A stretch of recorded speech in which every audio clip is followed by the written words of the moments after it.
இனிய வணக்கம். பிரிவாற்றாமை என்ற 116வது அதிகாரத்திலே நாம் பார்க்க இருக்கும் 7வது குறள். 1157. துறைவன் துறந்தமை துற்றாக்கொல் முன்கை இறை இரவா நின்ற வளை என்ற அருமையான ஒரு குறட்பான்.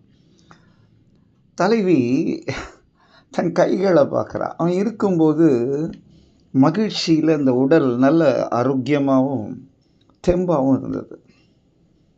இப்போது அந்த முன்கை, இறை என்றால் முன்கை, இப்போ அந்த முன்கை அப்படியே ஒல்லியாக போய் அந்த கையில் இருந்து இறை இரவா அந்த நிற்கலை. இது அந்த வளையல்கள் அப்படியே கழண்டு விடுது. அந்த அளவுக்கு வந்துடுச்சு. இது எதனால் அப்படின்னு தலைவி கேட்குறார்.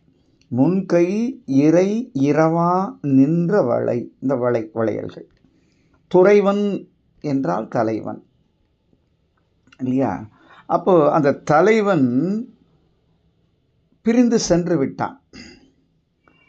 அவன் என்னை பிரிவதாக அறிவித்து சென்று விட்டான்.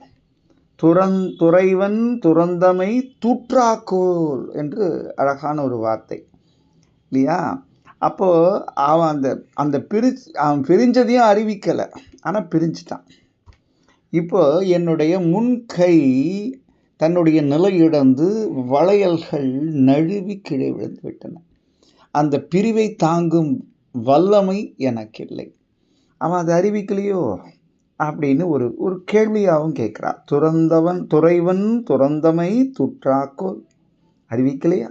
முன்கை இறை இரவா நின்ற வளை என்ற இந்த அருமையான குறட்பா எண்ணத்தக்கது, போற்றத்தக்கது, சிந்திக்கத்தக்கது. காதலின் உண்மைகள், அந்த பிரிவின் கொடுமைகள், இவற்றையெல்லாம் மிக அழகாக நெய்து தந்திருக்கும் இடம் என்றால் மிகையாகாது என்று சொல்லி இந்த நாள் இனிய நாளாக இதய வாழ்த்துக்கள். நன்றி, வணக்கம்.